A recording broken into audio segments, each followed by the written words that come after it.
but you can take it onto the track and have an absolutely rip-roaring ride. Do come down to the Toyota garage and take a little look around, because they have it here on display. It has been drawing quite a big crowd as well, and well, I can't wait to take it up the hill climb. Thanks very much. Thanks very much, Nikki. Buying a car without seeing it, impressive stuff. I think Nikki did that with their shoes. Here come the cars then up to the line, and we are about to get a really great selection and demonstration. I can see Lando Norris is out in that McLaren, and that Rubens in the Brawn GP? I think it is. So Rubens Barrichello is going to be driving his Brawn GP car up the hill from 2009, in which he won the European Grand Prix in Valencia, he won the Italian Grand Prix in Monza, and he may have also won others like the years that I don't know. But obviously Jensen Button was who went on to win the championship that season. And then Mercedes, of course, that morphed out of Brawn, came along and got stronger and stronger and stronger. And this car, underlining just how successful Mercedes. Ralph Furman in Attleborough, Norfolk. When Van Diemen began in 1973, it was Ralph Furman and Ross Ambrose, father of Marcus Ambrose. The Type 35 making its way up the hill. So Monaco Grand Prix greats. Lucas Hooney with the effectively still unchanged the principal directions of the circuit. So unions, and of course, had government money behind them. Benetton is good to go, and we're in, what, 1993? Gary Anderson, and Stowe circuit by an earlier pit stop in that wet-dry race. Noticed his tyres were going off and thought, right, I need to sort mine out now and dive for the pit lane. A certain amount of gusto when she wants to. She got quicker and quicker, in fact, as the weekend. 71 Formula 1 Grand Prix victories for Michael Schumacher, Formula 1 car. That's right, indeed, after he'd been he is entered to drive it. He has been put on the entry list. Now, Jackie Oliver here with a BRM P153. Definitely Jackie Oliver's helmet, and you know Frank Schnippler because he would tower out of it. 18.9. Jackie Oliver is a little less tall, but it also makes a proper noise, Jack. Absolutely. 2004, the final year of the... Today it is just the one. But how about this, ladies and gentlemen? Jackie Stewart for Formula 1 racing. And even one of the underlooked things is the Stewart Grand Prix. The sort of business now to get a load of money from Ford to start a team and then send it back to Ford, which was a pretty good effort. But even to run, and that is making its way up the hill. More recent, it's long-time Ferrari test driver. And fantastic to see the F2010 up there. This is from our sort of more modern Formula 1, and this is the... Really is great. David Brabham will drive the Brabham Ratco today. This takes us to the teammate Danny Hulme, came through to win the race. He's been driving the Brabham GT road car over the course of the weekend, but during 1970, this car with a 3-litre V8 engine, and it was overweight, it didn't handle very well, and Piers Courage was the driver until his tragic accident at Zandvoort. The BRM P261, this one, 3 Monaco Grand Prix in a row between 1964. Bugatti Type 35, a car that Kate Hectory, the successful Brooklyn's era lady racer, had. Also Malcolm Campbell, so Malcolm Campbell drove this car. What you're probably thinking. Yeah, I love it. Absolutely fantastic. We've also got the Lotus Climax. Benalla Jones in that race, but the problem was that there was an issue the Pirelli was burning through them. They kept peeling off the rim and deflating, so we had at least 2 pit stops for behind the wheel. There's just something about that shape in that colour scheme. It's a great looking car, I think. It's fantastic stuff, and it's those kind of cars, and 412 T2, and so this was Schumacher's first test in a Ferrari, was in this car. Distinctive looking Ferrari, should we say, with the huge sort of head surrounds, and these cars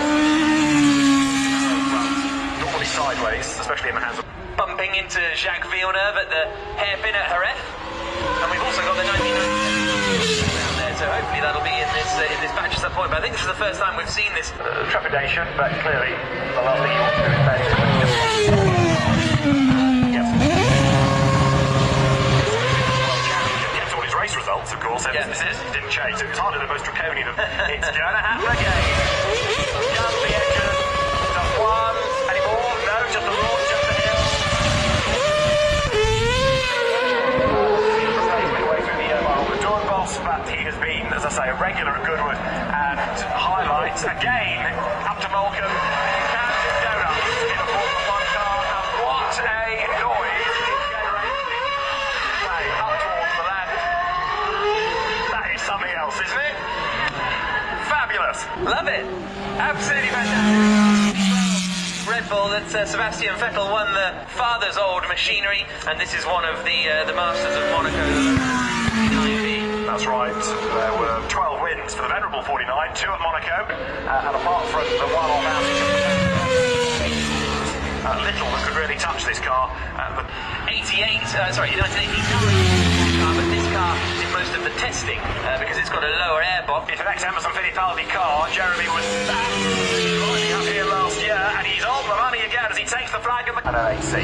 Now this is Lando Norris. Is that the wheel of the McLaren here? Nothing of him. It's a huge car.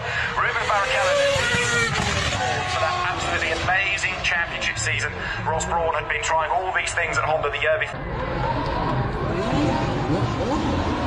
Fantastic stuff from Esteban Ocon. Absolutely. And he's getting into the Goodwood spirit, isn't he? He knows what's expected. This was the guy that regularly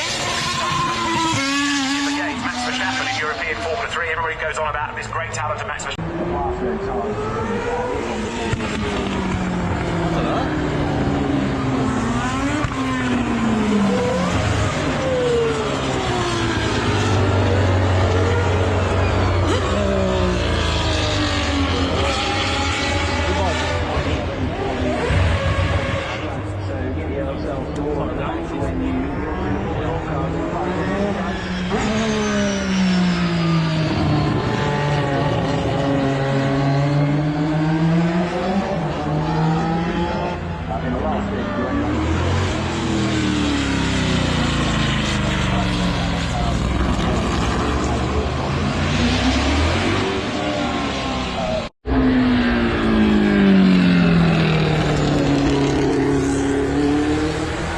On the 50th anniversary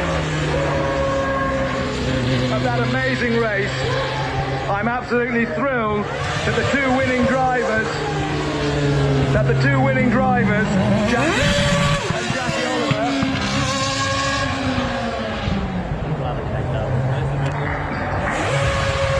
both of whom legends of the sport. So we'll start with Jackie and Jackie. This should be easy, and Jackie just drove past as well. Go back 50 years. Competitive against the Porsche. But as an old lady that had been in the profession for some time, she was very reliable. And that's how Jackie and I, with a consistent run, managed to have enough car right at the end in which to put ourselves that 125 yards in front of the second place of Herman LaRouche in the Porsche 908. So really a very satisfying event for both of us. Not a major opponent in front of you. Yes, there was a Porsche next to us or in front of us. Yes, there were Anserman driving. So let's go back to the start of the race for a second. They had the Le Mans tight start where you started on the driver stood on one side, ran to the other, jumped in the car, and fastened the seatbelt sometime in the first lap. So you made a protest that year to walk across sedately, fasten your seatbelts correctly, and drive off. Did you have any idea that it would become such an iconic part of racing history, but that it would also be such a powerful process? Well, let's explain briefly. We've already got cars out on the second stage, but you have the TRM that is first out on the course. The wheel, it's a simple design, it's a good design. Look, in those days you could see the names on the cars as well. And the likes of Jacques Lafitte and Didier Pironi goes into our Monaco race. We've got a great cross-section of Formula 1 machinery. But this car, title the Lotus 79, the type number will go ahead. But Colin Chapman was so convinced that his inventions were ahead of their time. Sticking the car to the ground, making it go faster with better downforce. Apart from the one visit to Anderstorp, success, Jack. Yeah, it certainly was. Renault RS10, and the Renault's famous really for bringing, and that is the 1993 Minardi now, and there is a fantastic sounding in the back of that car, which was relatively a back marker, but it sounds fantastic and it looks great. Langer in the Ferrari 640, 1989, and we've got the high Berger at the wheel of it, and the iconic numbers 27 and 28 for Ferrari still in those days until chosen permanent numbers. So there is the ex-René Arnoux. Stewart, to Paul Stewart, to Mark Stewart. A standing ovation for the family. We're celebrating 50 years of Sir Jackie's first World Championship success in the Ken Tyrrell run Matra, man that has made such a huge contribution to Formula One.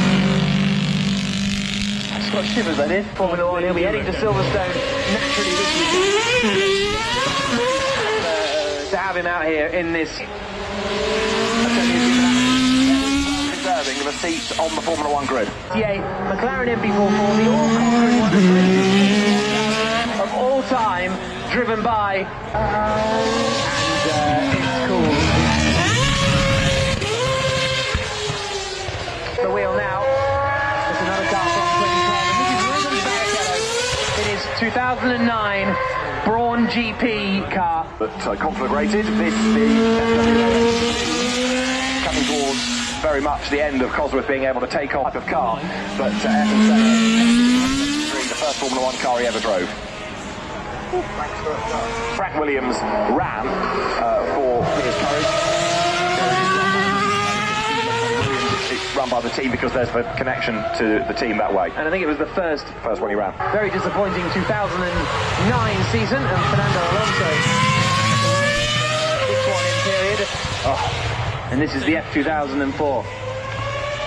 Nature of the track surface down there, so it's a kind of rolling start, and we're getting all the Formula One cars through. Now, Patrick Friesacker is Patrick. He comes year after year after year. He doesn't just drive for Red Bull, I think he survives on it as well, as you will see in a moment. He runs as he comes up towards Moulcom.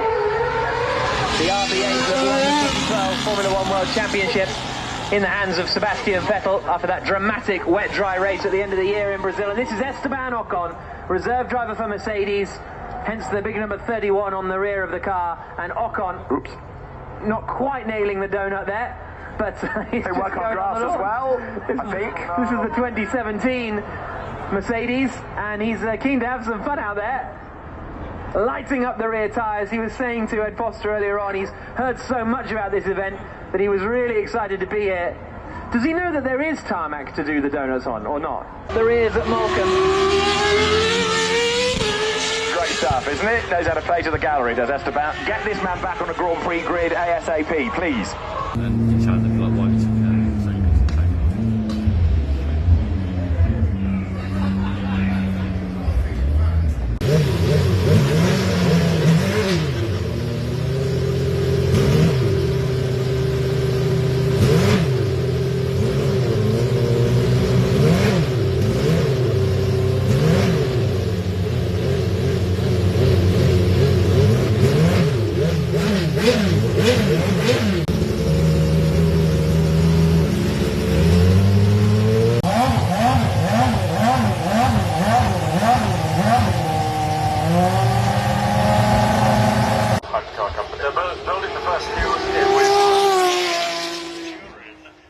Which is interesting. But it certainly doesn't work. But what about the wildest horse? Listen to this, the Ferrari FXX. This is the FXXK Evo, in fact, Toby. So you get a V12 and power's been bumped up to a very believable 1036 bhp. A 488 GT3 race car, I believe it's a one-off. Oh, and here's another one. Now, this is based on an F12, that monstrous V12 engine. It's 6 foot and you can get into the back. It is remarkable. I am in. But yeah, this style back of it, and it really is a GT car. Volvo TSRS, and it's Denmark's only supercar. What needs to be going back out there? That's last year. That's Michael Schumacher.